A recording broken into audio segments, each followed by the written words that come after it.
Nesse vídeo a gente vai discutir alguns aspectos que são importantíssimos, principalmente para os traders que estão operando ali no mercado futuro de divisas e que precisa, ter uma base mais consolidada na hora da previsão, para ver se aquela moeda, no caso o dólar que a gente está analisando, ele vai valorizar ou desvalorizar. E o primeiro índice que a gente vai discutir é que tem aquela siglazinha DXY. O que é esse índice, Ele demonstra como um padrão, que rastreia a força do dólar frente a outras moedas. É um índice composto aí por 6 moedas que tem pesos diferentes e eu vou deixar aqui no cantinho para vocês poderem analisar esses pesos dessas moedas. Mas o que a gente consegue ver é que o euro, por exemplo, ele tem quase 60% desse peso, dentro desse conjunto de moedas aí que compõem esse índice. Então, assim, não tem como negar que o impacto desses valores são importantes, para o resultado dessa análise. No caso, essa zona do euro, tá?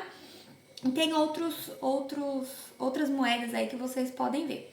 Mas assim, o índice de modo geral, ele aumenta quando o dólar americano ele ganha força em comparação a essas outras moedas. Então a demanda por dólar americano, por exemplo, ela pode aumentar frente às incertezas ou crises globais. Então, por quê, Os investidores eles vão buscar por proteção diante dessa imprecisão do mercado, tá?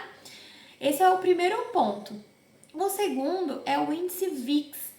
Ele é popularmente assim conhecido, como o índice do medo. Se você nunca ouviu falar do VIX, você já deve ter ouvido falar do índice do medo. E ele é usado para medir justamente essa tensão do mercado, por isso esse nome, dos acionistas. Então, por exemplo, se o VIX ele tiver num nível alto, significa que o mercado não está indo muito bem, o que gera, no caso, um sinal de alerta para os investidores, Esse índice, ele é uma medida do quanto o mercado espera que o S&P vai oscilar nos próximos 30 dias, uma medida de volatilidade, E ele está fortemente, então, relacionado a essa volatilidade da moeda.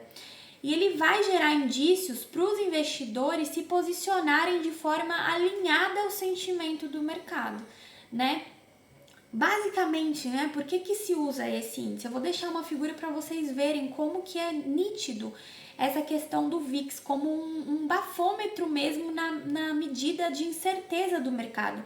Ele proporciona aos investidores essa medição da volatilidade prevista, para os próximos 30 dias e, no caso, é como se fosse um indicador de risco mesmo.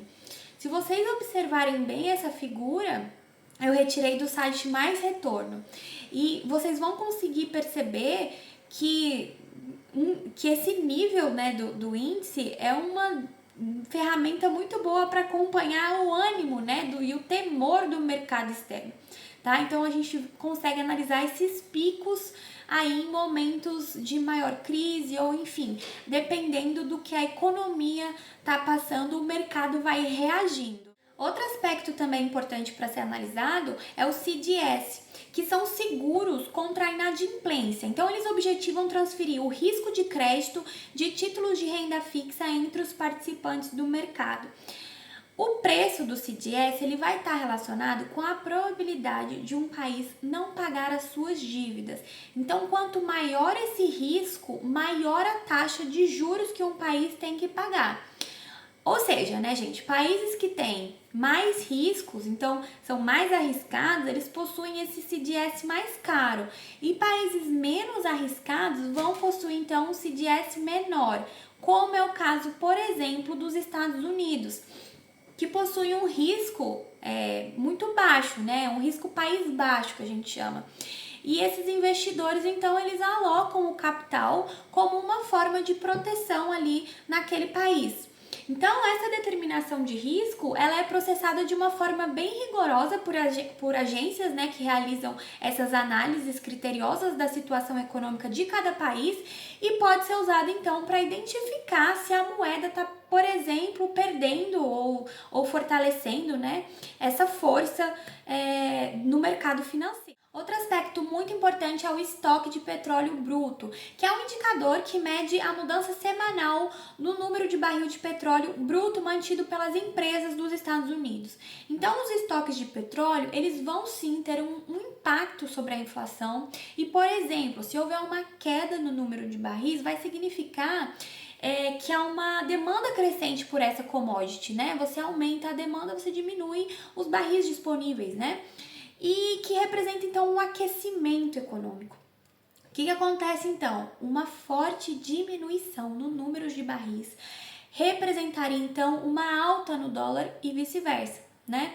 Então, gente, assim, todos esses pontos que a gente vem destacando desde o primeiro vídeo que eu trato dessas questões macros, esses indicadores, tudo isso é essencial para os investidores, né? Para eles terem conhecimento, saber interpretar essas notícias, né, na cotação das divisas e principalmente essas informações padronizadas, né, que são os indicadores pré-determinados que estão disponíveis aí nos calendários econômicos e financeiros.